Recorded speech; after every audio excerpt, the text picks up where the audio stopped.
Patay ang isang lalaki matapos siyang pagsasaksakin sa Pasong Tamong, Quezon City kanina pong madaling araw. Ang biktima nakaupo lang daw sa tricycle nang atakihin ng suspect. Ang mainit na balita hatid ni James Agustin. Rumisponde ang mga taga-barangay sa bahaging ito ng Barangay Pasong Tamo, Quezon City pasado alas 2 sa madaling araw kanina. Isinugod sa ospital ang lalaking biktima ng pananaksak, pero idineklara siya deno na rival. Nagtamong 38 anyos sa biktima ng saksak sa kaliwang balika. Kwento ng isang residente, nakarinig na lang siya na may humihingi ng tulong. May kumakatok sa may gate namin, humingi ng tulong, sabi may siyak sa araw.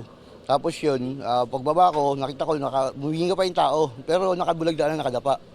Ngayon, ginawa ko, tumingin ako dahil akala ko mahabol ko pa yung tao sa baksak. Pero unfortunately, wala ako nakitang tao. Agad daw niya itong pinagbigay alam sa kanilang purok leader. Bali may tumawag lang sa akin sa bahay na may anong araw sinaksak dyan. Kaya tumawag na rin ako ng barangay para ma-respondihan. Sa investigasyon ng QCPD, lumalabas na nakaupo ang biktima sa tricycle ng lapitan ng salarin. Nakalakad pa raw ng ilang metro ang biktima bago bumulagta. Nakuha ng soko ang kutsilyo na ginamit sa krimen na naiwan sa lugar. Inimisigahan pa ang posibleng motibo sa pananaksak. Inaalam din kung nahagip ng mga CCTV camera ang insidente para matukoy ang pagkakakilanlan ng salarin. James Agustin, nagbabalita para sa GMA Integrated News. Kahit walang bagyo o low pressure area, nananatiling maulan ang panahon sa ilang bahagi ng Mimaropa Region. Ang Sofronio Española sa Palawan, sinalanta ng baha sa gitna ng pag-uulan. Agad namang inilikas ang 75 pamilya sa tulong ng Philippine Marines. Kaliwat kanan din at malalalim ang baha sa ilang bahagi ng Oriental Mindoro. Abot tuhod po hanggang dibdib ang tubig. Ilan ay hindi ho na madaanan ng mga motorista at residente. Ayon sa Pag-asa, shear line, hanging amihan at easterlies ang nagpapaulan sa Mimaropa Region. Ngayong Martes, bahagyang humina ang shear line pero dapat pa rin maganda sa maulang panahon. Ayon sa Pag-asa, umiiral ang amihan sa buong Luzon habang easterlies naman sa Visayas at Mindanao. Asahan po ang katamtaman hanggang sa malalakas na ulan sa Quezon Province, Camarines Norte, Camarines Sur, Albay at Sorsogon.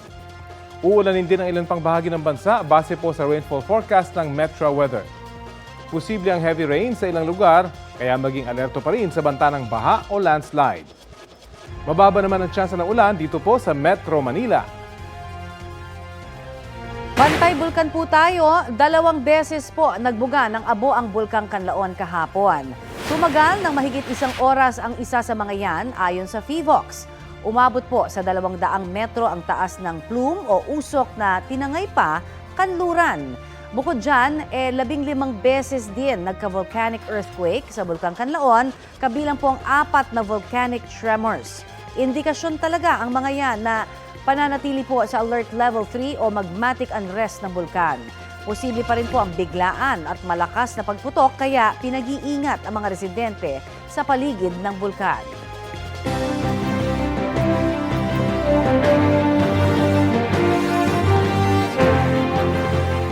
"118 days na lang, election 2025 na. Habang papalapit ang botohan, umakyat na sa 31 ang nahuling lumabag sa gun ban. Batay sa datos ng National Election Monitoring Action Center o NEMAC ng PNP, 26 dito ang sibilyan. 3 naman ang security guard, 1 ang appointed government official at 1 sundalo na naka-off duty.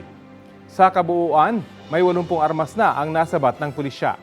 Paalala po, umiiral ang gun ban ngayong election period hanggang June 12.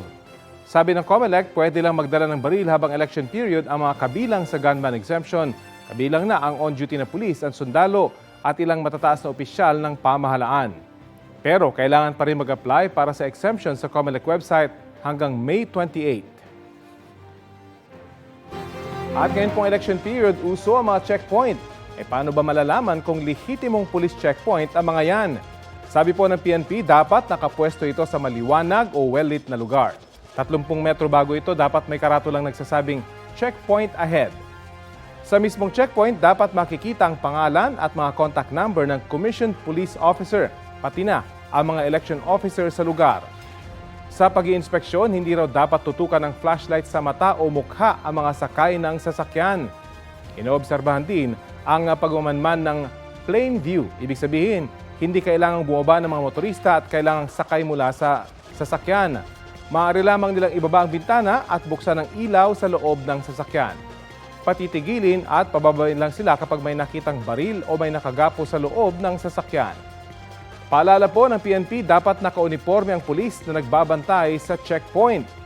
Pwede rin mag-record ng video ang pulis sa kanilang pag-iinspeksyon gamit ang kanilang body-worn cameras o alternate recording devices. Pwede rin kuhanan ng nakasakay sa sasakyan ang pag-iinspeksyon sa kanila ng pulisya. May mga nagtatanong, pwede po bang kuhanan ng mga nakasakay sa sasakyan yung habang po sila ini-inspeksyon? Wala naman pong problema po yun kung sa tingin nila ay mas magiging ligtas po sila sa pagdaan po doon.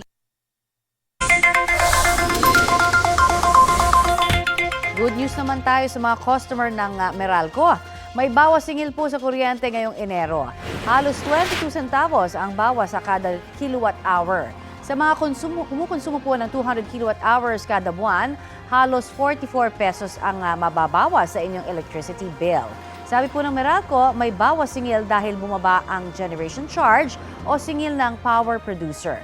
Bumaba rin ang presyo sa Wholesale Electricity Spot Market o WESM dahil sa mas mababang demand sa kuryente ngayong mas malamig ang panahon. Ito na ang mabibilis na balita. Nasunog ang 2 bahay sa Barangay 569 sa Sampaloc, Maynila. Batay sa investigasyon, nagsimula ang sunog pasado alas 6 ng umaga. 6 na pamilya ang apektado. Idineklarang fire out ang sunog pasado alas 7 ng umaga. Inaalam pa ang sanhi ng apoy at halaga ng pinsala. 12 bahay naman ang natupok sa sunog sa Barangay Babagdos sa Lapu-Lapu, Cebu. Ayon sa mga bumbero, mabilis na kumarat ang apoy dahil dikit-dikit ang mga bahay sa lugar. Batay sa investigasyon, walang tao sa bahay kung saan sumiklab ang sunog. Inaalam pa ang sanhi ng apoy, isa sa mga tinitingnan ng problema sa kuryente. May impormasyon din ng Bureau of Fire Protection na may nakaimbak umanong mga paputok sa isa sa mga nasunog na bahay. Tinatayang nasa mahigit 250,000 pesos ang halaga ng pinsala. Walang naiulat na sugatan sa sunog.